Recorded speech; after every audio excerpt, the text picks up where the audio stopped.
Good morning and welcome to Stivers Homestead. I'm Zach. And I'm Jen. And we just got done milking and doing our chores this morning. Things were much better with Daisy. So we had been doing this level of like pushing her to get her emptied out because it's exactly what you want to do with a cow. You want them empty. You don't want any milk sitting.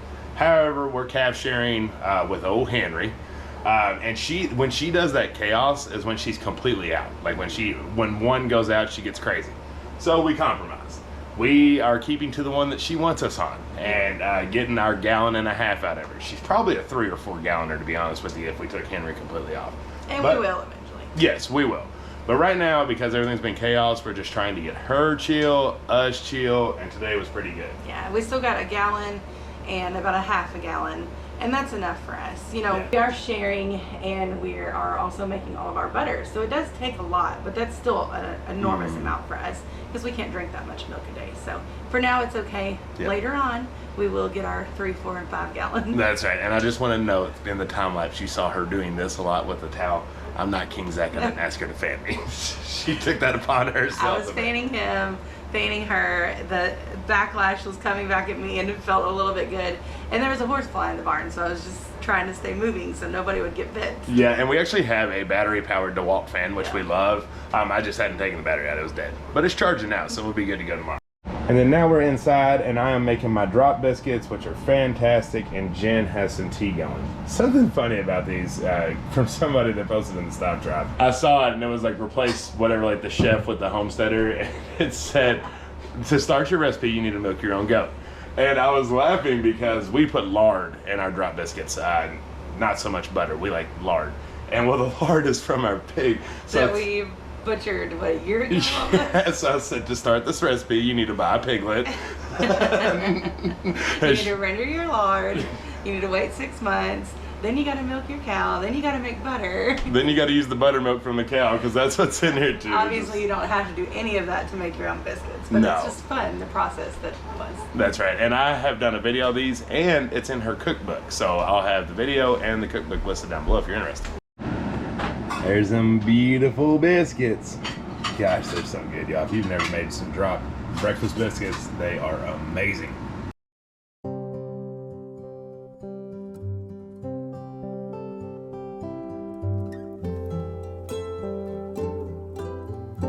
In other news, we freeze-dried milk. We did, and it was a success. Yes. So, I don't know if y'all remember or not, but we were messing up, didn't have the pump plugged into the freeze dryer, had it plugged into the wall, and we had a ginormous boil over of milk, and it was like the worst day of our lives. Kidding, that's exaggerating. It was close. But it was pretty close. When milk gets all in this freeze dryer, it's bad. It's a lot of cleaning. But now look at this. Oh yeah, straight powder. Yeah, buddy.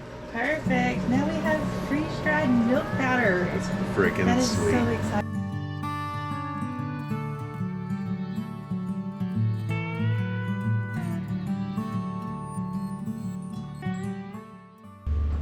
Okay, so we got, this is a 1/2 gallon. We get our jars here lately from Uline, which has been pretty cool. And we really like this style, 1/2 gallon jar. It's pretty neat. So almost a full gallon, you know, that's 3/4 up there. But that is sweet. Talk about prepping like hardcore right here. This is a big deal. Being able to have this milk last 25 years. Yeah. Amazing. And we won't store it the rest in here. We just, like our first round, we always store in mason jars just so we can see it and show it and have show and tell. But the rest we'll put in Mylar bags and actually seal up. Right, because what we do, well, yeah, just kind of a mix of sharing and different stuff like that. Mylar bags are for us. When we do this, it's kind of like, here, come try our milk.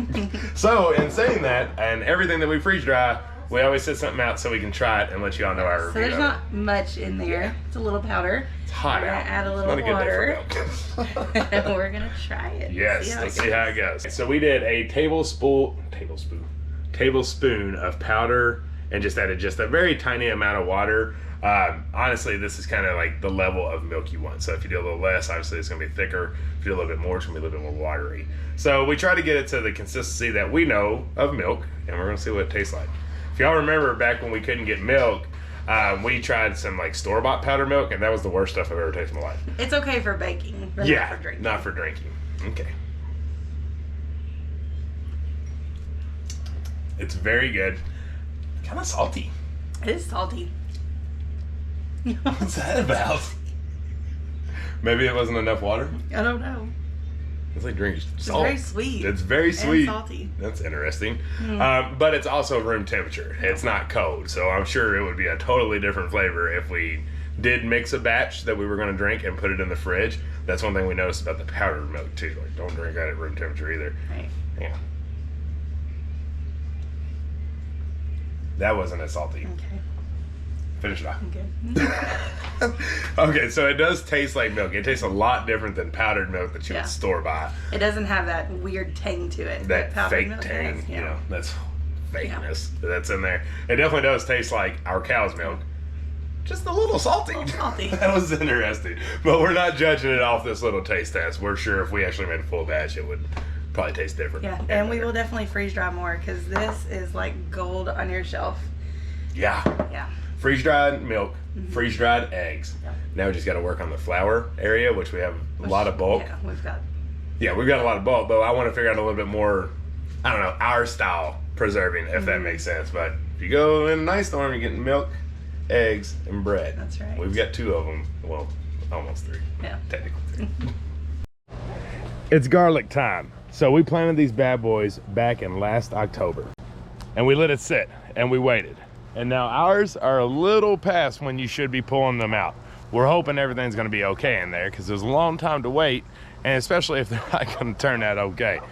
The thing is, we were on vacation for a little bit, and in that time we got real hot, and they died back a little quicker than we expected them to.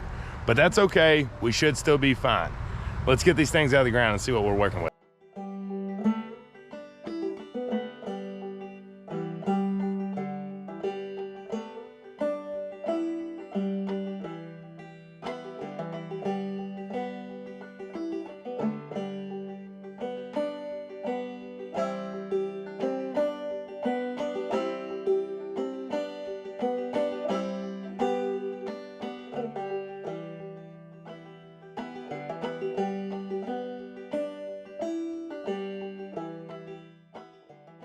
Whew, I know most all of our country is going through this heat wave, but shoo-wee, it is humid as hot. Get out, man.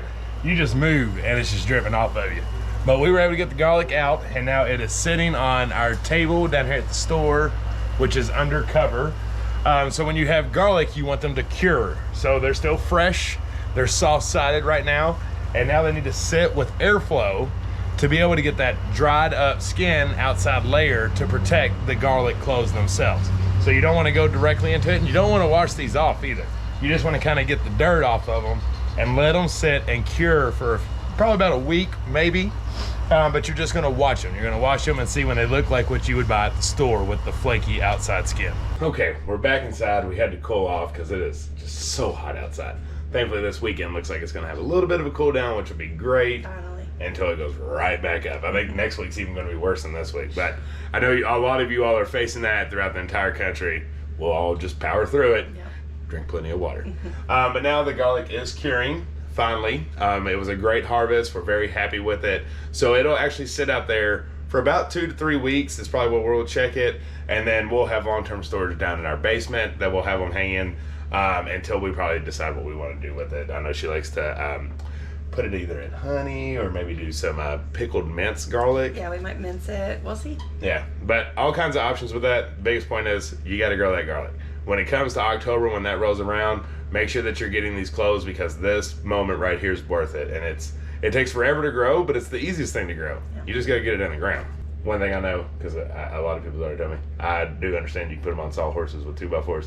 We like doing it this way. Ours, like I said, probably won't even be out there 2 to 3 weeks. We'll probably take it down in the basement because we have some nice areas there. The one issue that we didn't want to come across was garages and rats, because rats are bad on farms, and we want to keep a close eye on our garlic. But that part is over. The garden is starting to explode out there. We actually have a tomato turning, the first one. It's a prairie fire tomato. It is starting to get ripe, and I'm so excited. We're clipping herbs like crazy and hanging those to dry and dehydrating and just trying to get everything we can from the garden. That's right. Until it really starts coming in. Yeah, because it's about to come big time. But speaking of herbs, we have some news. So on Etsy right now, there are more tinctures. So there's 3 brand new tinctures. There's also still some salves. But these are brand new tinctures, and we actually put them on there a couple days ago, and they have been going really fast, especially the burdock root. There's burdock root, chase tree berry, and lemongrass. Yeah. Those 3 things are amazing for you. Like I said, they're new. We're trying them out, and they have been a really big hit. So if you're interested in those, go check them out. And then next, well, not next, but this coming Monday, there will finally be soaps. And that's very exciting. There will be soaps continuously Yes. after that. You know, we've gotten into the weekly making with Mom. She's been a big help, so that's exciting. Real quick, on those 3, just in case you're confused, we wanted to give a rundown on each one of these tinctures. Now, when you go to Etsy, in the description of them, it explains all the benefits that it'll do, but we wanted to tell you all here. So starting with lemongrass. Yep. So lemongrass is really good for digestive system and also high blood pressure issues. And it has many other items too that are listed in there, but that's the main 2. The next one, burdock root. Yes, burdock root is huge. It's the one that most everyone has been interested in, and we're definitely going to be making more of. It's really just a detoxifier for your entire body. It can detoxify your kidneys. It can make your urine flow even better. It can purify your blood. Some people have even said that it has helped with cancer to get that and rid your body of it. There's so many things. Colds, that it can do. anything. Fevers.